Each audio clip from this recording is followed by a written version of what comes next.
Hello and welcome everyone to the Wall Street Blockchain Alliance's Crypto Roundup for Friday, March 15th, 2024 here. Ron Quaranta here with my amazing co-host, the one, the only Joshua Klayman. Josh, good to see you.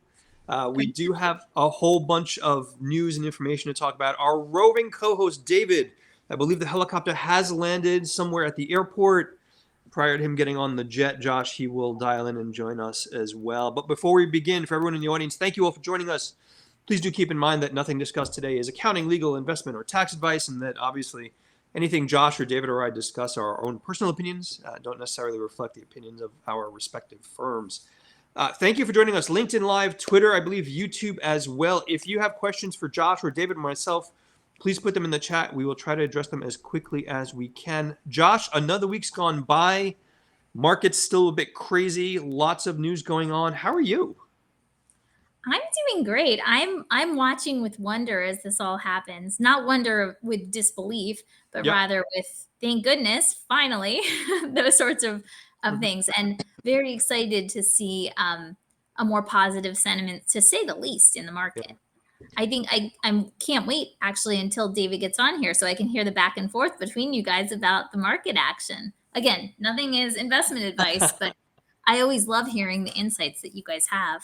He and I have some very definitive opinions. He and I share text messages almost on a daily basis, just talking about things in the market. And it really has been amazing, Josh. I remember conversations you and I and Dave were having 2, 3, 4 years ago, and it was, this is terrible. You know, it'll never come back to the price it was at. The traditional markets will never accept it. And now TradFi is kind of leading the charge. We started our talking points with crypto on fire, 80K for Bitcoin next. And of course, as soon as you and I and David shared that, the price started dropping. We're down 4% on the week.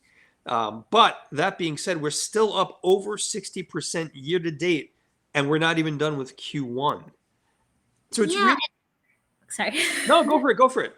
I was just going to say, it's really, if you think about where the former all-time high was, right? Oh. Even when we're like down, like we're so much further up than we had been for years. Yeah. So I think it's...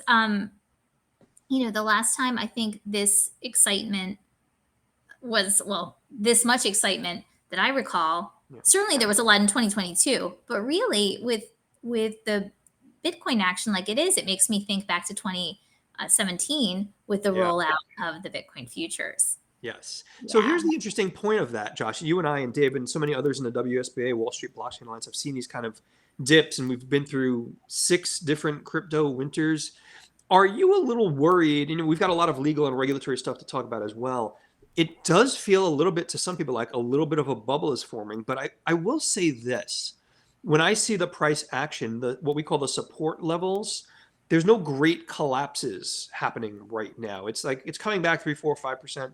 And it tells me a couple of things. It certainly tells me about the institutional focus on crypto. And we see comments from BlackRock, and we see comments...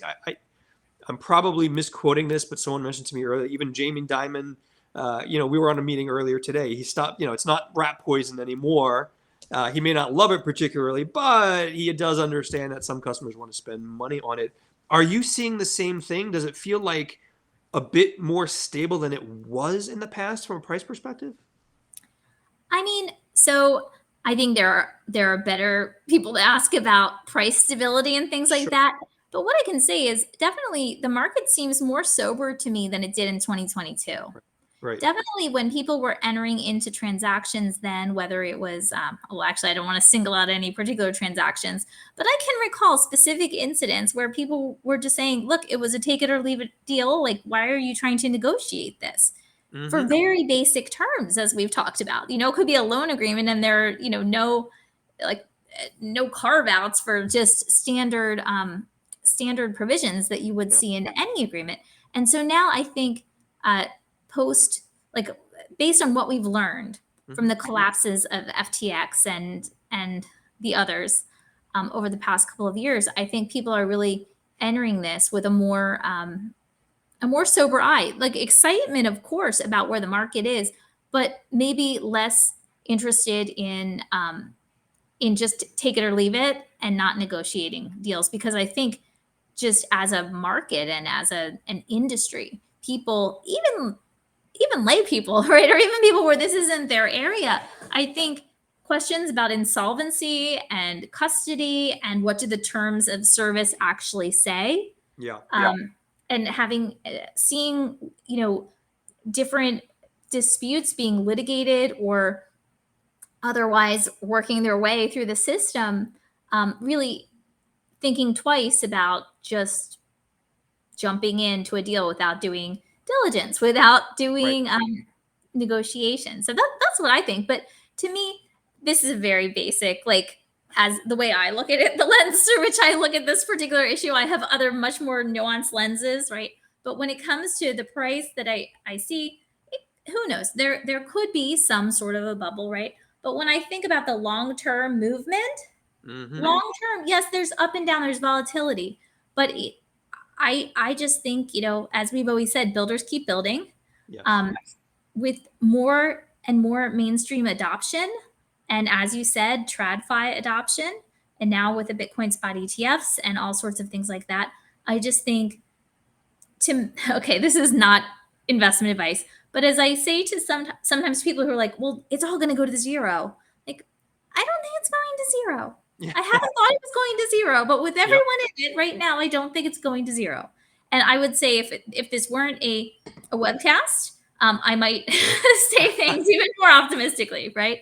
But yeah, I can't wait till David gets on here too, because his crystal ball has been spot on, as has yours, Ron. He's freakishly accurate, though. It's a little weird. I love him. He's a dear friend, but wow. Josh, it's really important. One of the things I want to focus on as well, we talk about the price and the market action and all the excitement, and people are talking about bubbles, but, there's a lot more TradFi adoption, and all that's important. Behind all of that is still the legal and the regulatory and the legislative proceedings that you and I see and that members in the WSBA speak about a lot. And I remember not too long ago, every article about a legal case, SEC versus fill in the blank, was the top of the headlines. It was the only thing people were concerned about. And now it's very much, I don't want to say fallen into the background. There's still stuff happening. What are you seeing in some of the cases? What are your thoughts about how those are proceeding? Did we lose Josh too? Did we lose you? I saw you. It looked like you were frozen, but I think it may have looked like I was frozen. Did you hear my question? No. So I was just saying, Josh, saying like the legal and regulatory is still very important. Yeah, not too long ago, we'd see articles about SEC versus, fill in the blank. And that was top of the news. That was top of mind. That was almost the only conversation. Now it's very much markets, TradFi, Bitcoin price, and all that stuff. But, I wanted to get your perspective on here because in the background, there are still these really important cases. There's, these enforcement actions. There are still some cases in court. We've talked about legislation. We've got this amazing policy update that we do monthly with Adam Goldberg and Dina Ellis. Shout out to our dear friends there. But Josh, what are you seeing in some of the cases here? And like the most recent one, I believe, was one of the major exchange platforms suing the SEC for quote unquote violating the law. What are your thoughts about some of this stuff? I mean, well, as we've talked about, kind of over the weeks, I mean, and as I think we may have even discussed last week, this idea of crypto and particularly powerful, well-funded, well-established digital assets related entities just cowering and not fighting back, I think those days are largely behind us. I mean, and as we've seen, I mean, this is not the first time. Certainly as we talk about Bitcoin spot ETFs, I mean, so much credit goes not only to those who originally approved Bitcoin futures way back in the day, but also Grayscale sued against the SEC. So I think taking these affirmative steps to fight back or not to wait for the SEC to come calling, as we once said in a WSBA event, I think we're going to see more and more of this. I mean, we also have seen kind of some pretty stunning reversals in some instances. I don't know if you saw, but the Binance class action lawsuit dismissal. Yep. That was reversed just recently by the Court of Appeals for the Second Circuit, and basically said that all of the, if I remember correctly, that each of the claims that the district courts, I'm quoting from the filing, that each of the district court's bases for dismissing plaintiffs' claims that are before us on appeal was erroneous. Mm. Yeah. So, that class action is back on, it seems. Yeah. Josh, in the background of all of that, I do want to look at a specific settlement that I think was in the news, and you and I chatted about it. And I'm not sure if it got the notice I would have expected, but the Shapeshift settlement, which was in the scheme of things a pretty de minimis settlement. I think it was less than $250,000. And if I understood correctly, it was a settlement for a business that organization no longer conducts and stopped conducting in 2021. So, there's been a lot of scathing articles from a lot of different legal perspectives. But I guess the overall question is, what was the point of that? So, Ron, in my view, a lot of these times with the SEC's enforcement actions and also with other regulators, I think the intention is to try and show some sort of development in the law.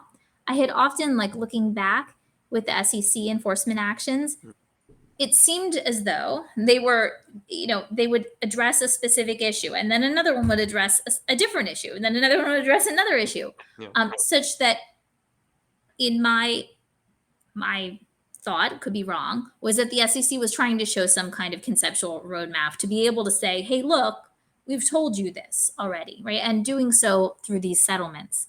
I think a few things. One is this case, yes, it was based on activities that stopped occurring in early 2021. That's even what the what the settlement order says. And by the way, this is not Shapeshift didn't admit any liability for this. Yep. But yeah, this was styled as cease and desist proceedings for something that already ceased. But what was interesting, and I do think that this is important, is that in the first paragraph in the summary, it notes that it says, at its peak, the Shapeshift platform allowed customers to effect exchanges of at least 79 crypto assets. Shapeshift acted as a market maker for these assets by serving as the counterparty to every transaction, marketing itself as a crypto vending machine. And then it talked a little bit about the costs and things like that. Of course, it alleged that the crypto assets bought and sold were securities, right? Or were sold as securities. But I think what this one focused on was that Shapeshift was a dealer and should have registered as such. So I think, to me, what is this about? This is about what is a dealer, and also saying, essentially, a market maker may be a dealer. So I think that is that's important. But I think what's striking also is this idea that the settlement amount was $275,000. I mean, I'm guessing that Shapeshift, which many of us were familiar with, right?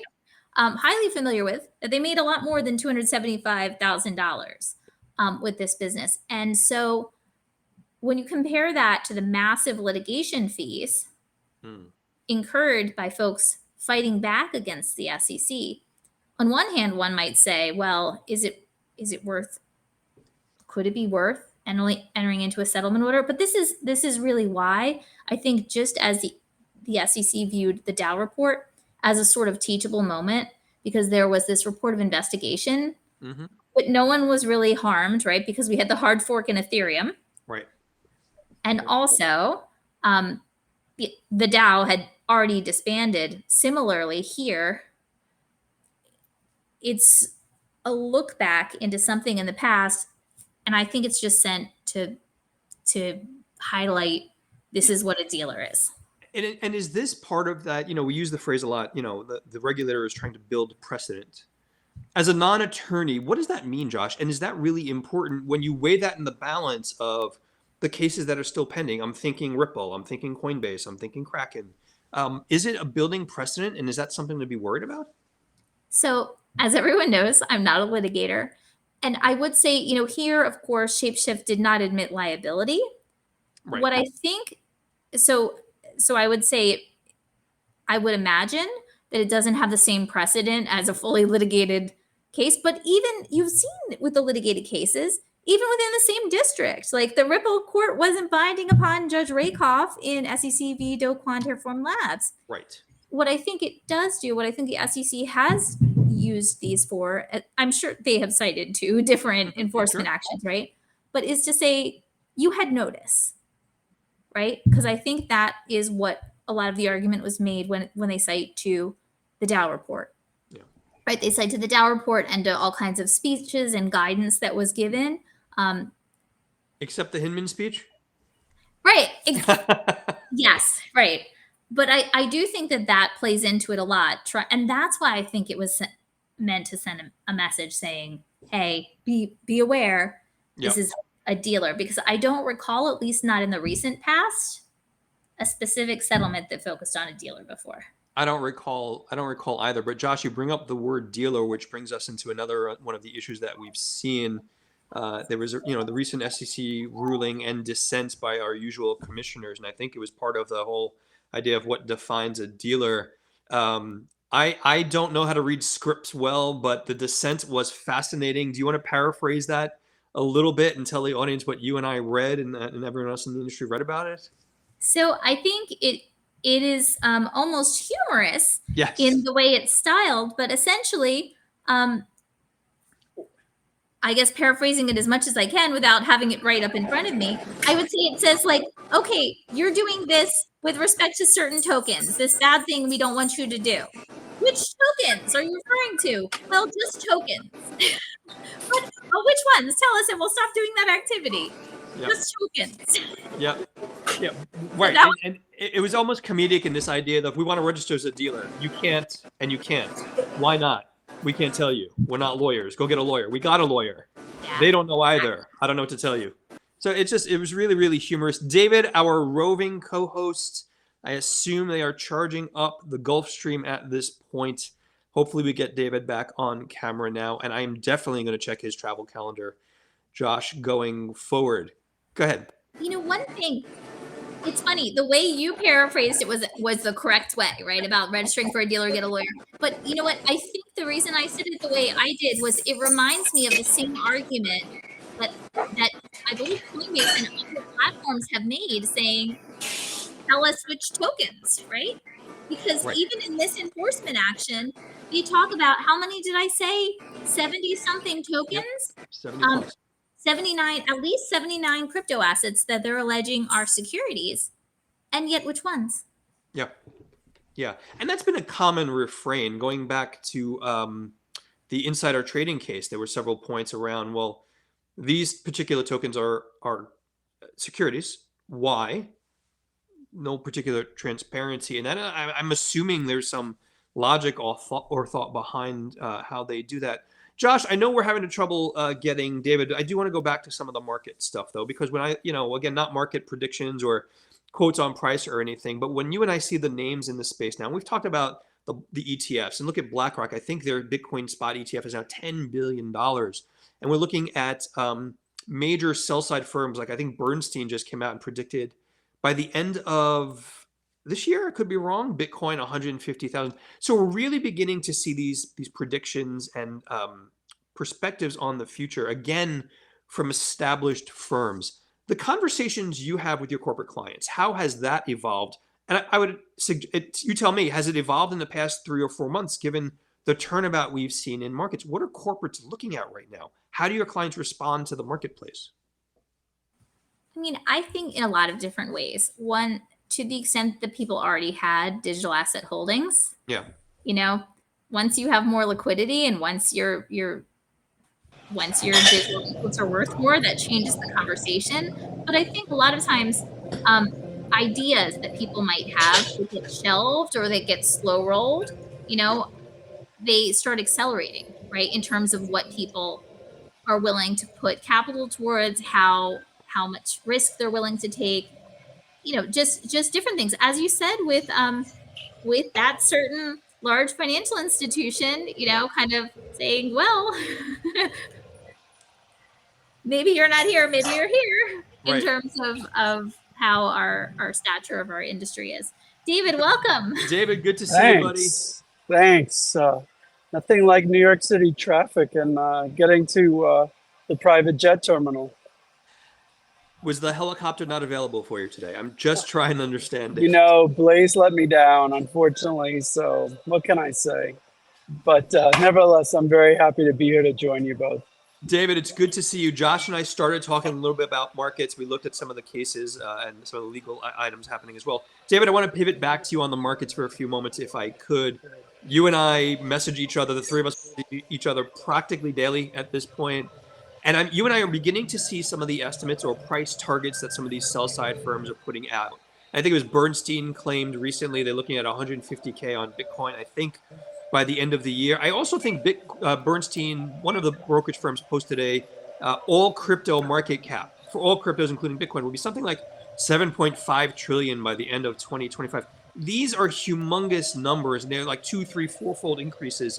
David, what are your perspective on these numbers, and is it getting a bit frothy in your mind?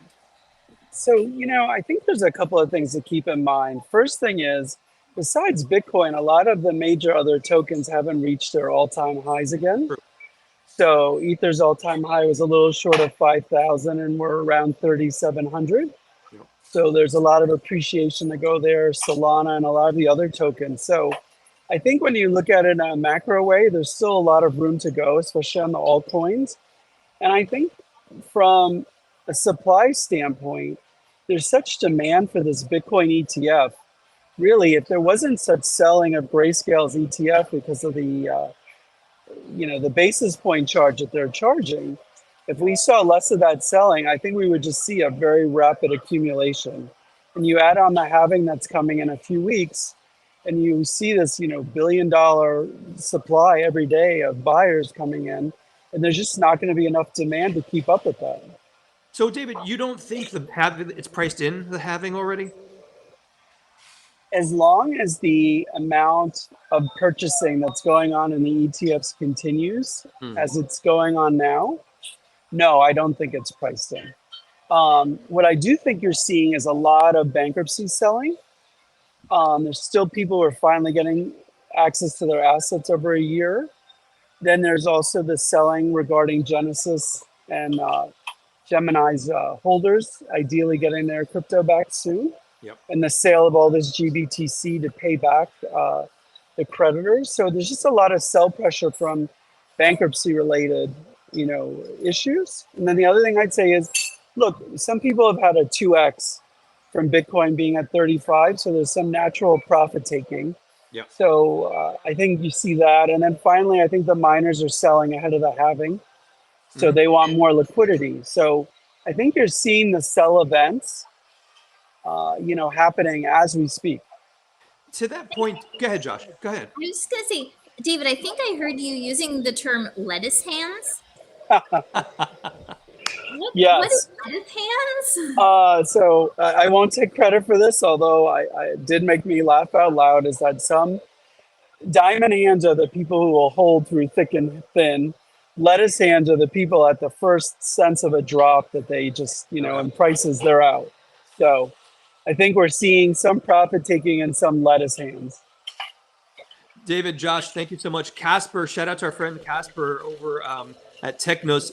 David, got a question for you. What are you reading into the large swings up or down in the traditional aftermarkets? Do you think the ETF volumes are stabilizing the volatility for BTC in general? I would argue yes, but I'd love to hear your perspective. So, and I don't have all the data to back it up, but I feel like the futures are being pushed down towards the end of the day so that when the ETF buying occurs, they're buying cheaper than where the prices are normally.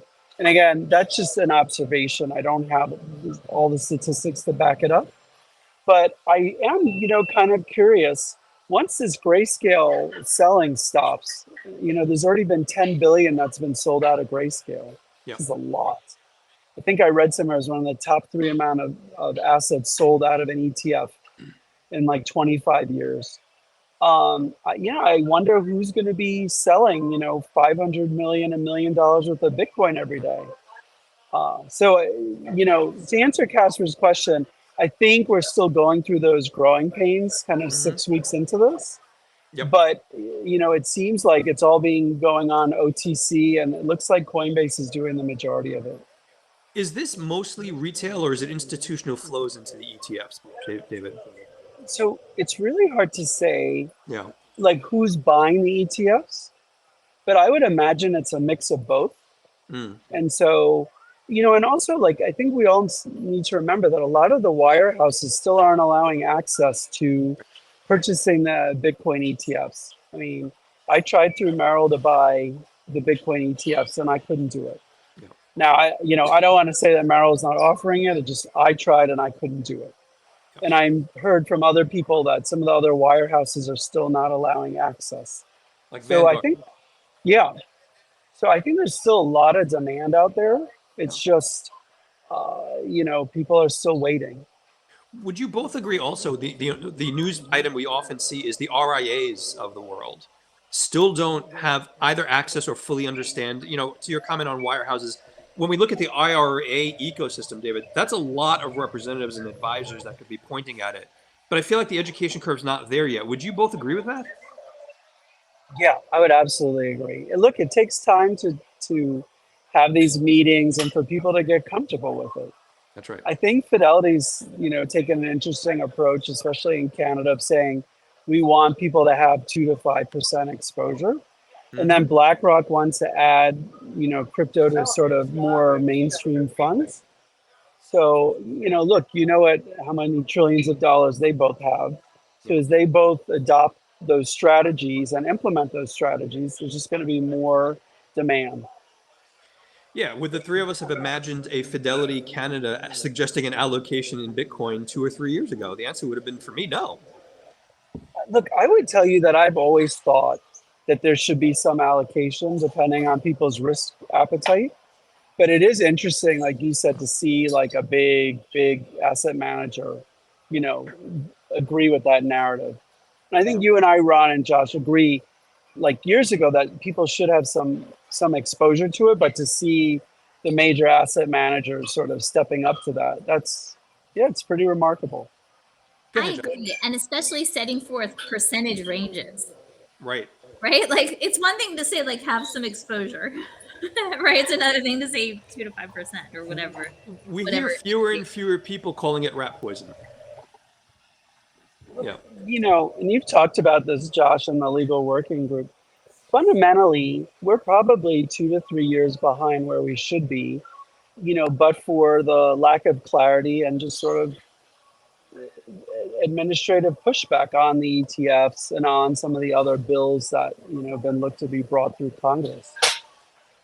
Yeah. I heard a really good, the other night I was at this Warden Cipher Accelerator event and former CFTC chair Giancarlo and his son were speaking. And the focus was on the digital dollar project and related matters. But I really liked this analogy that Giancarlo provided about innovation being like a balloon. And that if you squeeze it, it has to move somewhere else. Like the air has to move somewhere else.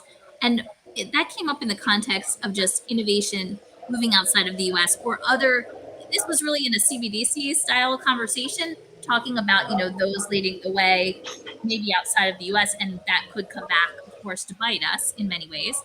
But I think it also here makes a lot of sense with what David was saying. If you squeeze that balloon, all this innovation in the US is going to move to where there isn't such squeezing. And until we have a landscape where people feel frankly safe in pursuing projects.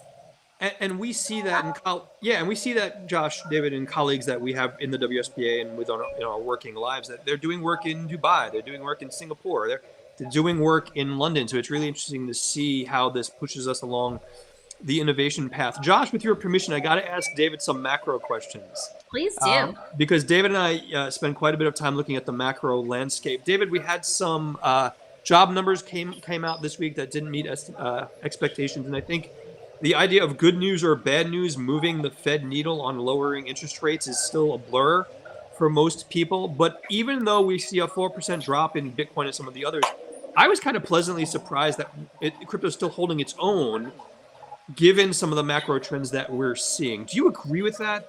Or do you think interest rate changes will be a different kind of catalyst for Bitcoin?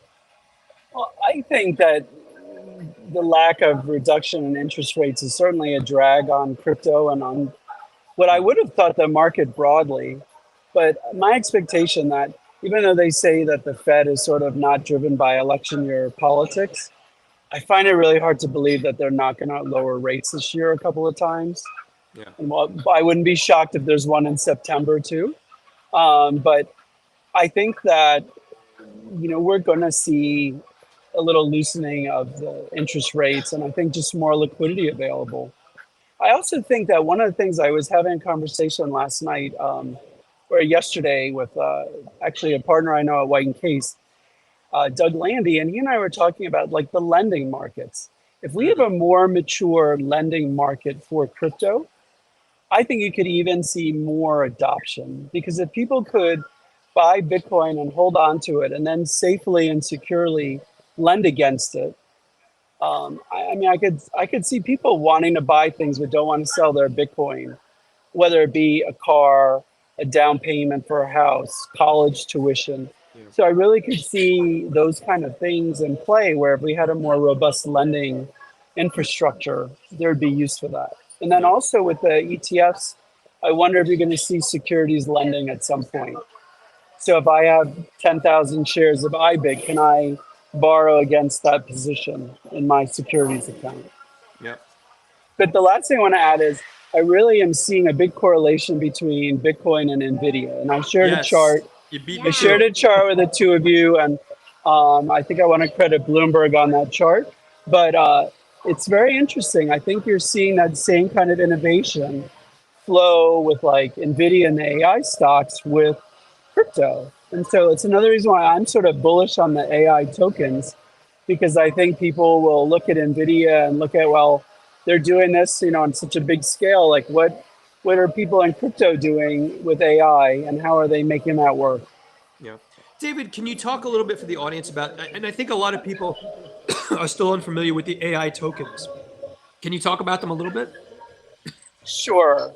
So like I want to talk about it thematically. Like I certainly have ones that are my favorites, but I think the idea is finding a way using the blockchain so that the data that AI pulls from are like legitimate sources, and like decentralized knowledge graphs and things like that, so that when AI pulls, it's not pulling and having these hallucinations.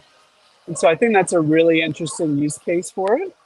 And I'll give you an example tying into something Josh said. I was at a party last weekend. Somebody has an AI company, and they had an idea for using a token as part of their AI company. And I think it had like good use case, but they were like, but we're all based in the US. And I'm like, well, that's kind of a problem. Yeah. Even if it's not for fundraising, it's kind of a problem. And we were like, just, talking about this at a cocktail party. And so, I still see those headwinds there, even for people who aren't looking for the token to fundraise, but want to use it as part of their ecosystem. They're being very circumspect about how to do it. Yeah. Josh, do you want to weigh in on any of this? I saw you nodding a couple of times, and I feel like no, I agree with what David said. In fact, frankly, with the loan stuff, that was sort of what we were talking about a little bit, believe it or not, David, before you joined, was just talking about some of the changes, and that people used to, in many cases, just have, to the extent they could have lending, right? They would have like take it or leave it deals that wouldn't be properly, in my view, properly documented and things like that. I definitely agree that having a more robust everything availability, but also the paper, literally the terms, and having just a maturity in those types of mechanisms. I want to point out for the audience again, thank you all for joining us. Casper, I see your question. We'll get to a couple more questions. Anyone else in the audience, please do provide questions. I want to point out for the audience, so if you haven't lived until like Josh and I, you've had an image just pop up in your text message from David, and it makes me stop everything I'm doing. Like, I got to look at this chart. This means something. But David, were you not? I was a little bit surprised by the NVIDIA correlation, simply because I thought so much of the focus for NVIDIA was AI, and I know you referenced it earlier, but were you not a little bit surprised? Well, I think it's those same cohort who are investing in tech and see crypto as like a great opportunity and see Nvidia as a great opportunity. And with both of them, they've been paid off for that. You know, their patience, probably more with crypto than Nvidia, has really paid off for them. There's a big Nvidia conference coming up in a few days. And I know that a lot of people are like super curious to hear what they have to say and, you know, see how the companies react to that. Yeah. I mean, we are really seeing a revolution right under our eyes. And I only keep mentioning NVIDIA because they're the one that the correlation's been tied to. Yeah. But I think it's really like intellectually, I think it's super interesting. And I think there's some really good use cases for AI and crypto. Yeah, agreed. One other thing, I'm going to go a little tech on you both. And again, I'm not a technologist, but the Ethereum changes that just happened, Decon, I think it was called, that really compressed transaction fees, if I understand it. David, Josh, when we look at using Ethereum, when we look at the possibility of apps built on level 1 and we look at level 2 or level 3 apps, particularly Web3, particularly gaming, David, Josh, do you see the next wave of tokens that might be interesting to the global marketplace tied to things like Web3, tied to things like gaming? What are your perspectives on some of those? Oh, absolutely. One of my other really big themes is gaming. And I don't mean gambling, but gaming as in, you know, gaming that kids do or Roblox or these different games. It's such a natural demand. And there's some projects that are actually using native tokens that have lower gas fees that are, you know, and I think one session we could talk about a few of these. I've been sort of not wanting to name names, but I think maybe in one of our broadcasts, we'll just say like, I own some of these and these are why I think they're interesting. But the bigger point being that these gaming token ecosystems are using tokens in a way where the gas is cheap. Yep. Because before this upgrade, like I made a few trades, you know, like swaps on using Ethereum, just a couple, and they were almost 3-digit in cost for gas. Yeah. And it's just, you know, it's just the kind of thing that's untenable. But hopefully this upgrade will make a massive difference. Josh, go ahead. I think I cut you off earlier. Oh no, you didn't cut me off. I'm just enthusiastically agreeing with David. I mean, I think the crossover between crypto and video gaming and also and AI, I see them all sort of swirling around, and frankly, entertainment of other kinds like movies and other types of entertainment. Yep. I think this is happening more and more. I mean, next week I'm going to be out for the latter half of the week in San Francisco for GDC, Game Developers Conference, which is a big gaming conference out there. There are so many projects that either, as you guys know, either have points, right, and that sometimes can translate into tokens, or I mean, we see things where traditional gaming companies, but folks like Mythical, right, where they're a big video game company and they're building on Polkadot, for example. So there's lots of examples that are out there that I think just show a convergence of these types of industries. And with things like AI and digital assets, if we think about video gaming for a second, I mean, video gaming has had AI for a long time. If you think of all the non-player characters, that's AI, right? Yeah. So even before we before we consider like generative AI and all these things and deepfakes and all these possibilities, good and bad and indifferent, right? There's just so much crossover. And Ron, as you noted, and I think David just said as well, like perhaps blockchain and digital assets can provide authenticity in a world of deepfakes, right? So you know which is the real one, which one can you trust? So yeah. David, Josh, thanks so much. One other thing we haven't spoken about yet, and it probably deserves its own episode, certainly deserves time in some of our working groups because we have a working group focused on tokenization. David, Josh, one of the things we keep seeing as well in the background is, you know, we can have conversations about real world asset tokenization, et cetera. Do you think, David, in the wake of what we're seeing in these kind of transformations with TradFi getting more engaged, that tokenization as well, thinking in the tokenization of securities and private credit and letters of credit, the tokenization of real estate, do you think that begins to get more of the traction that it's needed? Or is there still like a lack of clarity that makes that difficult? Any thoughts? I'm ripping up the script here. So, you know, I know that some companies have been tokenizing like HELOC loans. Yep. And so I've seen that. Look, I mean, I think I think we still bump into legal issues. Like if we want to like tokenize real estate, like how does that, maybe an individual's house you could manage, but any kind of like multi-owned property or commercial property, like I still think there's some legal hurdles to get there. But I think the interest is there, and I think there's a demand for it. But I still think there's some legal hurdles to getting there. But ultimately, yes. The answer is that yes. I think it's a very deliberate process right now. Yeah. And Josh, I know you can't name names, but would love your perspectives on this. Are you getting tokenization clients? Is that something that crosses your desk? Yes. So yes, and certain things that I work on relate to digitalization or tokenization of traditional securities. Right. It's more challenging within the U.S., especially depending on who may be involved, than it is in many cases outside of the U.S. because of our old familiar friends and foes, including SAB 121 Yep. and the special purpose broker dealer rules, and whether something that would be a digitalized traditional security, would it be considered a crypto asset? Would it be considered a digital asset security for purposes of these other rules, whether properly or improperly passed, depending on who you ask, but other things as well. So I think there's a lot of movement in this direction. I think also, figuring out.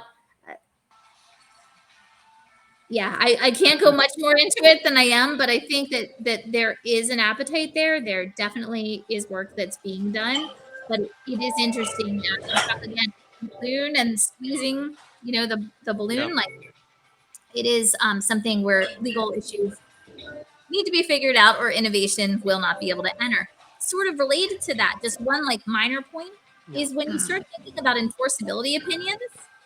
And when you start thinking about dematerialization, like so getting rid of the paper, right, and only having digital asset related documentation in a way, then it gets tricky as well when you think about the normal things that you look at if you were to give an enforceability opinion.